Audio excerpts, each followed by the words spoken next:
తాకట్లో ఉన్న బంగారాన్ని విడిపించి ఆ రోజున మార్కెట్ ధర కట్టి మిగిలిన డబ్బును మీకు అందిస్తుంది కొమ్మూరి గోల్డ్.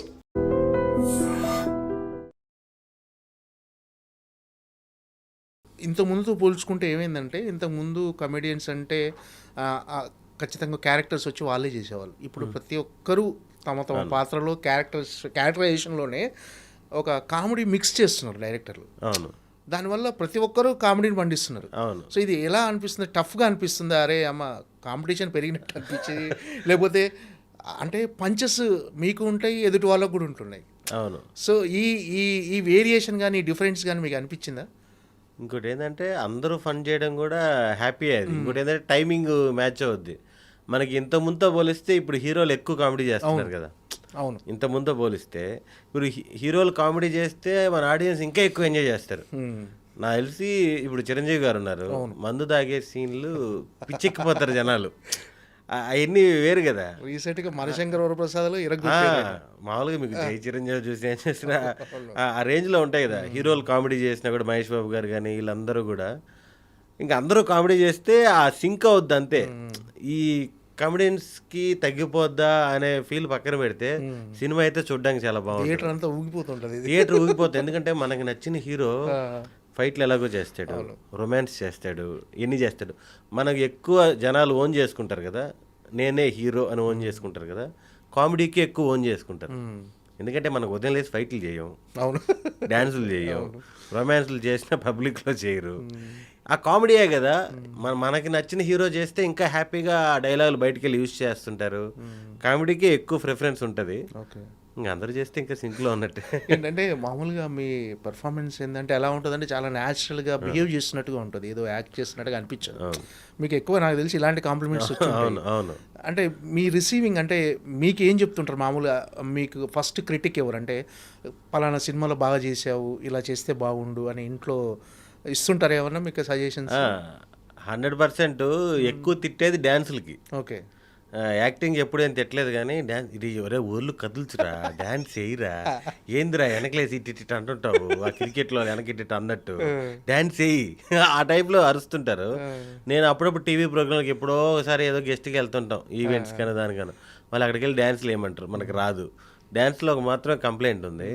యాక్టింగ్ అంటే నాకు చాలామంది హీరోలు కానీ యాక్టర్స్ కానీ వీళ్ళందరూ కూడా వీడు నిజంగా ఫ్రెండేనేమో అని అనిపిస్తుంది స్క్రీన్ మీద అని చాలామంది చెప్పారు. అంటే ఇప్పుడు హీరో ఫ్రెండ్గా చేస్తుంటాం కదా, వీడు యాక్ట్ చేయట్లేదు, నిజంగానే హీరోకి ఫ్రెండ్ ఏమో బయట అని ఫీలింగ్ వస్తుంది, న్యాచురల్గా ఉంటుంది అని చాలామంది చెప్పారు. అలాగే అంటే మామూలుగా కమెడియన్స్ మీరు అంటే పర్టికులర్గా మీరు స్క్రీన్ మీద కనిపించినప్పుడు చాలా ఎంటర్టైన్ చేస్తుంటారు, అన్ని బాగా అంతా హుషారుగా ఎనర్జీగా అనిపిస్తుంది. కానీ బయట చాలా రిజర్వ్డ్గా ఉండేటట్టు కనిపిస్తుంది. ఎక్కడ కూడా ఎవరితో కూడా ఎక్కువ అంటే చాలా తక్కువ మందితో మాత్రమే మీరు ట్యూన్ అయ్యి వాళ్ళతో మాత్రమే ట్రావెల్ చేస్తున్నారు. ఎందుకంటే మొదటి నుంచి కూడా అలా ఉండేవాళ్ళు. అదే చిన్నప్పటి నుంచి హాస్టల్లో ఉండడం వల్ల ఏమవుద్దంటే అలా ఫిక్స్ అయిపోతారు చాలామంది. నాకు బాగా పరిచయం ఉంటే ఇంక నేను ఇంకా ఫ్రెండ్లీగా ఉంటా, అన్నీ బాగుంటాయి. నేను పెద్దగా ఈవెంట్స్ పార్టీస్కి పెద్దగా వెళ్ళను కదా, పరిచయాలు కూడా కొన్ని తక్కువే ఉంటాయి. నేను షూటింగ్ చేసేవాళ్ళు వీళ్ళు నా పార్టీలు అంటే 5-6 మందే ఉంటారు. వాళ్ళ పర్సనల్ ఆఫీసు లేకపోతే ఎక్కడ కూర్చున్నప్పుడు వీళ్ళు కలుస్తుంటాం తప్ప దానివల్ల ఏంటంటే తక్కువ మంది తెలిసిన వాళ్ళతో చాలా ఫ్రెండ్లీగా ఉంటాను, చాలా క్లోజ్గా ఉంటాను. ఓకే, అంటే మీకు చాలా అంటే ఇప్పుడు సినిమాలు చేస్తున్నప్పుడు ఇంకో సినిమా ఆఫర్ వస్తుంటుంది. అవును, వచ్చినప్పుడు ఒక సినిమా చేస్తే ఇంకో డేట్స్ క్లాష్ వల్ల కొన్ని వదులుకోవాల్సి వస్తుంది. అవును. సో అలా వదులుకోవటం అంటే అమ్మ అంత బిజీ ఉన్నానని కూడా ఒక రకమైన ప్రౌడ్ మూమెంటే. అంటే ఒక సినిమాని వదులుకోవటం కూడా అంటే ఆల్రెడీ ఇంకో సినిమాలో బిజీగా ఉండటం వల్లే వదులుకుంటాం. అవును. సో అలా ఒక మంచి క్యారెక్టర్స్ వదులుకున్నప్పుడు ఫీల్ అయిన సందర్భాలు ఏమైనా ఉన్నాయా? అమ్మో చాలా ఉన్నాయి, అసలుకి బస్తాలు ఉన్నాయి. అవునా? వచ్చిన కొత్తలో అసలుకి ఎన్ని సినిమాలు, ఎందుకు మన కుమారి 21 FA ఉంది, సినిమా అంతా అయిపోయింది. సినిమా అంతా అయిపోయి లాస్ట్ ఇంకా బ్యాంకాక్ సాంగ్ ఒక్కటే వెళ్ళాలి. అమ్మయ్య ఒక పెద్ద సినిమా చేశాను సుకుమార్ రైటింగ్స్లో ఇది అని చాలా హ్యాపీగా ఫీల్ అయ్యా. అప్పుడు నాకు ఎక్స్ప్రెస్ రాజా సినిమా వచ్చింది. మేల్పాక్ గాంధీ గారు నాకు గారంటే అన్న ఆఫీస్కి పిలిచారు, రే కుక్క బొమ్మ వేసి కథ చెప్పారు, ఇదిరా 45 days క్యారెక్టరు, హీరోకి 45 days, నీకు 45 days, ఇది హీరో పక్కన ఫ్రెండ్ క్యారెక్టర్ అని చెప్పేసి మొత్తం చెప్పారు. అసలుకి విన్నప్పుడే ఫుల్ ఎంజాయ్ చేశాను నేను. మనకి ఇంకా మంచి క్యారెక్టర్ పడింది అది అనుకున్నా. వచ్చేటప్పటికి స్టార్టింగ్ ఏదైతే షూటింగ్ స్టార్ట్ అవుతుందో ఆ ఫస్ట్ 3 రోజులు క్లాష్, వీళ్ళేం వదలట్లేదు.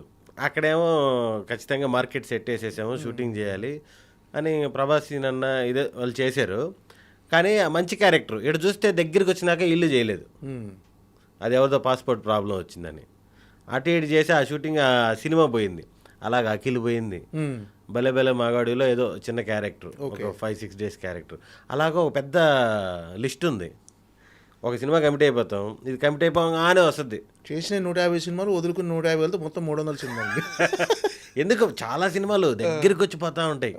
మనమేమో ఖాళీగా ఉన్నాం కదా అని ఏదొస్తే అది కమిట్ అయిపోతాం. మామూలుగా ఖాళీగా ఉన్నా లేకపోయినా సినిమా వస్తే కమిట్ అయిపోతాం కదా. కమిట్ అవ్వగానే వస్తుంది, ఏదో వస్తుంది. ఇంకేం చేస్తాం, మనం ఏమీ చేయలేం. అలా పోతానే ఉంటాం. బాగా బాధపడిన సినిమా ఉందా, అరే ఇది అనవసరంగా వదులుకున్నా నేను, చేసి ఉండాల్సింది అని? అంటే ఈ పెద్ద పెద్ద పేర్లు ఇప్పుడు వేరే వాళ్ళు చేసేసి ఉంటారు కదా, చెప్తే పెద్ద పెద్ద హీరోలే ప్రభాస్ గారితో అనుకోవచ్చు, అల్లు అర్జున్ గారితో అనుకోవచ్చు. చాలా సినిమాలు దగ్గరికి వచ్చిన తర్వాత ఎన్టీఆర్ గారితో అనుకోవచ్చు. దగ్గరికి వచ్చిన తర్వాత ఇంకా ఏది ఇంక నన్ను నేను తిట్టుకున్నాను అనమాట. ఎందుకంటే చిన్న సినిమానో పెద్ద సినిమానో నాకు అడ్జస్ట్ చేసే పరిస్థితి ఉంటే అడ్జస్ట్ చేసేస్తారు. ఎందుకంటే మేనేజర్లో ఎవరో వెళ్ళి మాట్లాడరు నా ప్రాబ్లం. నేనే డైరెక్ట్ కాంటాక్ట్, డైరెక్టర్లకు కానీ, కోడేటర్లకు కానీ, మేనేజర్లకు కానీ అందరు నాతోనే మాట్లాడతారు. కాబట్టి ఏమైనా అడ్జస్ట్మెంట్ ఉంటే నేనే అడుగుతా. వాళ్ళు పాపం 100% ట్రై చేస్తారు, కుదరకపోతేనే కుదరదని చెప్తారు. ఇప్పుడు చిన్న సినిమా నాకు డేట్ అడ్జస్ట్ చేస్తే అతనికి 10 లక్షలు లాస్ వచ్చేస్తుంది. ఆ 3 రోజులు షూటింగ్ చేయకపోతే మిగతా ఆర్టిస్టుల కాంబినేషన్ ఇంకా అన్నీ చెప్పినప్పుడు మనం కూడా ఏమనలేము. అలా చాలా పోతుంటాయి. నాకే కాదు, చాలామంది ఆర్టిస్టులు కామన్ ప్రాబ్లం.